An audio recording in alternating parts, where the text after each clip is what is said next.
நாளைக்கான வீடியோ தாங்க வந்திருக்கு. வீடியோ வந்து சூப்பரா இருந்துச்சு அப்படின்னு தாங்க சொல்லணும். நம்ம அபிஷேக் இருக்கார்ல, அவர் வந்து சந்தோஷ் கிட்டயும், மதுமிதா கிட்டயும் வந்து வசமா மாட்டிக்கிட்டாங்க.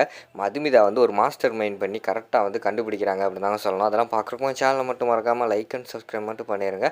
ஃபர்ஸ்ட்டு எடுத்த உடனேயுமே வந்து நம்ம கௌதம் வந்து வீட்ல இருக்காங்க. மதுமிதா வந்து ஹாஸ்பிட்டல்ல இருக்காங்க. 2 பேருமே மாத்தி மாத்தி யோசிச்சுக்கிட்டு இருக்காங்க. நம்ம அவங்களுக்கு கால் பண்ணுவோமா அப்படின்னு சொல்லிட்டு 2 பேருமே ஒரே டயத்துல நினச்சுக்கிட்டு இருக்காங்க. சரி கால் பண்ணுவோம்னு சொல்லிட்டு 2 பேருமே ஒரே நேரத்தில கால் பண்ணிட்டாங்க. 2 பேருக்குமே பிஸின்னு வருது. 2 பேருமே நினச்சிக்கிட்டு இருக்காங்க. சரி நமக்கு கால் பண்ணுவாங்களோ அப்படின்னு சொல்லிட்டு 2 பேருமே நினச்சிட்டு மறுபடியும் கொஞ்ச நேரம் அமைதியாகவே இருக்காங்க. 2 பேரில் யாருமே கால் பண்ணல. சரி இப்போ கால் பண்ணுவோம்னு சொல்லிட்டு திருப்பி கால் பண்ணுறாங்க. இதே மாதிரியே ஒரு 2, 3 டைம் பண்ணுறாங்க. என்னடா இது பேசுகிறப்ப பூரா பிஸின்னு வருதே அப்படின்னு சொல்லிட்டு ஒரு தடவை வந்து கௌதம் வந்து டக்குன்னு கட் பண்ணோடனே திருப்பி கூப்பிட்டுறாங்க. மதுமிதா வந்து எடுத்துடுறாங்க. என்னங்க பிஸின்னு வந்துச்சு அப்படிங்கிற மாதிரி சொன்னோடனே உங்களுக்கு தாங்க கால் பண்ணிக்கிட்டு இருந்தேன் அப்படிங்கிற மாதிரி சொல்கிறாங்க. நானும் உங்களுக்கு தான் கால் பண்ணிக்கிட்டு இருந்தேன் அப்படின்னு சொல்லிட்டு நம்ம கௌதமும் சொல்கிறாங்க. சரிங்க சாப்பிட்டீங்களா அப்படிங்கிற மாதிரி கேட்டவொடனே இல்லைங்க சாப்பிடலை அப்படிங்கிற மாதிரி சொல்கிறாங்க. எதுக்குங்க சாப்பிடாம இருக்கீங்க சாப்பிடுங்க அப்படிங்கிற மாதிரி வந்து கௌதம் சொல்கிறாங்க. சரி என்னங்க லேட் ஆயிடுச்சு நீங்கள் இன்னும் தூங்காமல் இருக்கீங்களே அப்படிங்கிற மாதிரி கேட்காங்க. எனக்கு எப்படிங்க தூக்கம் வரும் உங்களை அங்கே தனியாக விட்டுட்டு நான் எப்படிங்க தூங்குவேன் அப்படிங்கிற மாதிரி சொல்லிகிட்டு இருக்காங்க. ஏங்க நீங்கள் ஒன்றும் பயப்படாதீங்க இங்கே வந்து உங்கள் ஃப்ரெண்டு இருக்கார். அதுக்கடுத்து பார்த்தாங்கன்னா போலீஸ்காரங்களாம் இருக்காங்க. நான் சேஃப்டியாக தான் இருக்கேன். நீங்கள் நல்லபடியாக சாப்பிட்டு நல்லா தூங்குங்க சரியா அப்படிங்கிற மாதிரி சொல்கிறாங்க. சரிங்க அது சரி அந்த பேஷண்ட் என்ன பண்ணுறான் அப்படிங்கிற மாதிரி கேட்காங்க. அவருக்கு வந்து ரத்தம் நான் தாங்க கொடுத்தேன் அப்படிங்கிற மாதிரி சொல்கிறாங்க. என்னங்க நீங்கள் எதுக்குங்க ரத்தம் கொடுத்தீங்க அப்படிங்கிற மாதிரி சொன்னோடனே எனக்கும் ரேர் பிளட் குரூப் தான் அவருக்கும் அதே பிளட் குரூப்பு அதனால் கொடுத்து உங்களை காப்பாற்றுறதுக்காக தாங்க கொடுத்தேன் அப்படிங்கிற மாதிரி சொன்னோடனே சார் எனக்காக வந்து ரொம்ப கஷ்டப்படுறீங்க அப்படிங்கிற மாதிரி வந்து நம்ம கௌதம் சொல்கிறாங்க. அதெல்லாம் ஒன்றும் இல்லைங்க நீங்கள் எதையுமே நினைக்காம ரெஸ்ட் எடுங்க பார்த்துக்குருவோம் அப்படின்னு சொல்லிட்டு மதுமிதா வந்து சொல்கிறாங்க. சரி ஃபோனை வைக்கவான்னு வந்து 2, 3 டைம் வந்து வைக்க மனசு இல்லாமல் கேட்டுக்கிட்டு இருக்காங்க. அதை அந்த பக்கம் இருந்துக்கிட்டு அபிஷேக் வந்து பார்த்துடுறாங்க. ஓ ஹாஸ்பிட்டலில் இருக்கும்போதும் ரொமான்ஸ் பண்ணிக்கிட்டு இருக்கீங்களா உங்களை சந்தோஷமாகவும் இருக்க விட மாட்டேன் அப்படின்னு சொல்லிட்டு அவர் உடனே வந்து முகமூடியை போட்டு அந்த இடத்துல வந்து கிளம்புற மாதிரி தான் காட்டிக்கிட்டு இருக்காங்க. சரின்னு சொல்லிட்டு அவங்களும் ஃபோனை வச்சிடுறாங்க. அதுக்கடுத்து பார்த்தா அபிஷேக் வந்து முகமூடி போட்டு வந்து ஹாஸ்பிட்டலுக்குள்ளே வந்துடுறாங்க. நைட் நேரத்தில் வந்து எல்லாருமே அசந்து தூங்கிட்டு இருக்காங்க. அங்கே பார்த்தா பேஷண்ட் பக்கத்தில் அவங்க ஒய்ஃபும் தூங்கிட்டு இருக்காங்க. எல்லாருமே தூங்கிட்டு இருக்காங்க. அவர் விறுவிறுன்னு பார்த்துட்டு டக்குன்னு வந்து கையில் வந்து ஒரு விஷ ஊசி எடுத்து கொண்டு போய் அந்த பேஷண்ட் இருக்காங்கல்ல அவங்களோட குளுக்கோஸில் வந்து ஏற்றுறதுக்காக போகிறாங்க. டக்குன்னு அவங்க ஒய்ஃப் வந்து லேசாக எந்திரிக்காங்க. அப்போ வந்து மறைஞ்சிக்கிறாங்க. டக்குன்னு திருப்பி அவங்க இதானவுடனே அப்படியே அவங்க வந்து ஊசியில் வந்து மருந்தில் வந்து அந்த இதை ஏற்றுற மாதிரி தான் காட்டிக்கிட்டு இருக்காங்க. இங்கிட்டு பார்த்தா ஒருத்தர் கத்தியோட அதே முகமூடி போட்டு வராரு. வந்துட்டு நம்ம மதுமிதா வந்து அட்டாக் பண்ணலாம்னு நினச்சி அட்டாக் பண்ண போகிறாங்க. டக்குன்னு அந்த நேரத்தில் வந்து சந்தோஷ் வந்து எந்திரிச்சிடுறாங்க. டேய் யாரா நீயே அப்படின்னு சொல்லிட்டு கத்திக்கிட்டே ஓடி வராங்க. அதுக்குள்ளே வந்து போலீஸ்காரங்க அங்கே இருந்தவங்க எல்லாருமே அலர்ட் ஆகிடுறாங்க. எல்லாருமே சேர்ந்து அங்கே வந்து நம்ம இவரை வந்து பிடிச்சிடுறாங்க. அபிஷேக்கை வந்து பிடிச்சிடுறாங்க. பிடிச்சிட்டு அந்த இடத்துல பெரிய சண்டையே நடந்துக்கிட்டு இருக்கிற மாதிரி காட்டுறாங்க. அங்கிட்டும் இங்கிட்டும் வந்து அடி வெளுன்னு வெளுத்துக்கிட்டு இருக்காங்க. கடைசியில் வந்து இங்கிட்டு பார்த்தா அங்கே தான் பெரிய ட்விஸ்ட் ஒன்று நடந்திருக்கு. 2 பேரும் ஒரே முகமூடி போட்டு வந்திருக்காங்க.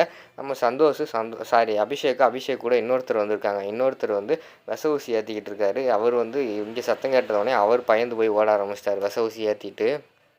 எல்லாருமே வந்து அபிஷேக்கோட ஃப்ரெண்டை தான் ஃபாலோ பண்ணிக்கிட்டு இருக்காங்க. நம்ம மதுமிதா மட்டும் அபிஷேக்கை ஃபாலோ பண்ணுறாங்க. அபிஷேக் வந்து மாடியில் ஏறி தப்பிச்சிடுறாரு. அங்கிட்டு பார்த்தா போலீஸ்காரங்க கிட்ட பார்த்தா அபிஷேக்கோட ஃப்ரெண்டு வந்து மாட்டிக்கிறாரு. இவன் தான் சார் பிடிங்க சார் சொல்லிட்டு முகமூடி எடுத்து பார்த்தா வேற ஒருத்தன். சார் இவன் யார் சார் அப்படிங்கிற மாதிரி வந்து சந்தோஷம் கேட்காங்க. சரி விடுங்க சார் இவனை போய் விசாரிக்கிற விதமாக விசாரிச்சா உண்மையை கக்கிரும் அப்படின்னு சொல்லிட்டு போலீஸ்காரங்க வந்து பிடிச்சிட்டு போகிறாங்க. அடுத்து பார்த்தா இங்கே பார்த்தா டாக்டர் ஓடி போய் செக் பண்ணிக்கிட்டு இருக்காங்க. ஏதோ பண்ணிட்டான்னு சொல்லிட்டு அவரால் மூச்சே விட முடியல. ஐயோ டாக்டர் என்னாச்சுன்னு சொல்லிட்டு சந்தோஷம் மதுமிதா வந்து கேட்குறாங்க. அவன் ஏதோ ஒரு விஷ ஊசி ஏற்றிட்டு போயிட்டான்னு நினைக்கேன். அது வந்து இவரால் மூச்சு கூட விட முடியல. என்ன பண்ணுறதுனே தெரியலையே இனிமேல் பொழப்பாரா என்னன்னு தெரியலை அப்படின்னு சொல்லிட்டு டாக்டர் வந்து கையை விரிச்சிடுறாங்க. அதை கேட்டவொடனே வந்து நம்ம அந்த அந்த பேஷண்ட்டோட ஒய்ஃப் வந்து ஏங்கி அழுக ஆரம்பிச்சிடுறாங்க. மதுமிதா போய் மன்னிப்பு கேட்காங்க. அம்மா நீங்கள் தயவுசெய்து வந்து இந்த கேஸை வாபஸ் வாங்குங்கம்மா அவர் கண்டிப்பாக பொழைச்சிக்கிடுவார் அப்படிங்கிற மாதிரி சொல்கிறாங்க. ஏங்க மூச்சு இழுத்து வாங்கிட்டு இருக்கு பொழைச்சிக்கிடுவார் சொல்லிக்கிட்டு இருக்கீங்க அதெல்லாம் கிடையாதுங்க அவர் இன்னும் பொழைக்க மாட்டான்னு தெரிஞ்சு போச்சு நீங்கள் தான் எல்லாத்துக்கும் காரணம் அப்படின்னு சொல்லிட்டு அவங்க சொல்கிறாங்க. அந்த நேரத்தில் வந்து நம்ம கௌதம் வந்து சந்தோஷ்க்கு வந்து கால் பண்ணிடுறாங்க. டே என்னடா ஆச்சு என்ன பிரச்சனையா அப்படிங்கிற மாதிரி கேட்காங்க. இருடா சிஸ்டர்கிட்ட கொடுக்கேன் அப்படின்னு சொன்னோடனே அவங்ககிட்ட கொடுக்காங்க. அவங்ககிட்ட கொடுத்தோடனே பார்த்தா உண்மையெல்லாம் சொல்கிறாங்க. இங்கே நடந்தது எல்லாமே சொல்கிறாங்க. யாருங்க அது யார் அப்படிங்கிற மாதிரி நம்ம கௌதம் வந்து படபடன்னு பேசிகிட்டு இருக்காரு. தெரியலங்க நானும் அதான் பார்த்துக்கிட்டு இருக்கேன். சரி இருங்க நான் பார்த்துட்டு கூப்பிட்றேன்னு சொல்லிட்டு மதுமிதா வந்து ஃபோனை வச்சிடுறாங்க.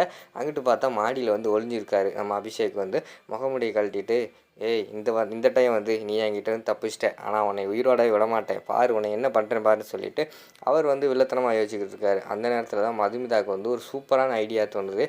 சந்தோஷ் எனக்கு ஒரு ஐடியா தோணுது, என் கூட வாங்கலேன் அப்படிங்கிற மாதிரி சொல்கிறாங்க. சொல்லுங்கள் சிஸ்டர் எங்கே போகணும் அப்படின்னு கேட்ட உடனேயும், இல்லை எனக்கு தெரிஞ்சு அவங்க எல்லோரும் என்ன சொல்கிறாங்க, கௌதம் தான் வந்து இது காரணம், தற்கொலை பண்ணிக்க போகிறான்னு சொல்கிறாங்க. எனக்கு என்னமோ வந்து தற்கொலை பண்ணிக்க போகிறவரை இங்கே வந்து கொலை பண்ணுறதுக்கு யார் இருக்கா, இங்கே ஒருத்தன் வந்து கொலை பண்ண வந்திருக்கான்னா கண்டிப்பாக அவன் தான் வந்து அவர் ஆக்சிடென்ட் பண்ணியிருப்பான், காரில் வச்சு ஆக்சிடென்ட் பண்ணியிருப்பான். அவன் யாருன்னு கண்டுபிடிச்சா போதும். இந்த நேரத்தில் வந்து நம்ம இன்னும் வந்து இவரை காப்பாற்றுறதுக்கு முடியாதுன்னு தான் நினைக்கிறேன். அதுக்குள்ளே வந்து இவர் சாகிறதுக்குள்ளே யார் தான் வந்து அந்த ஆக்சிடென்ட் பண்ணது அப்படின்னு சொல்லிட்டு கண்டுபிடிப்போம். ஏன்னா வந்து தற்கொலை பண்ணிக்க ட்ரை பண்ணியிருந்தா அவங்க ஒய்ஃப் வந்து இவ்வளோ கோவப்பட மாட்டாங்க.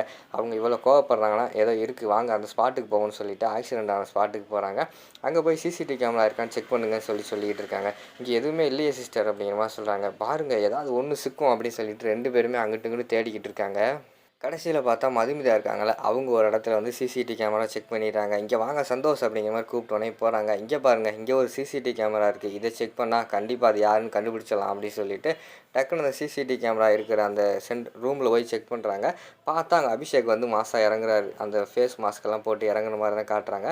அதை பார்த்தோன்னே ஷாக் ஆகிக்கிட்டு இருக்காங்க. அதோட பார்த்துக்கிட்டிங்கன்னா அந்த எபிசோடு வந்து முடிச்சிடுறாங்க.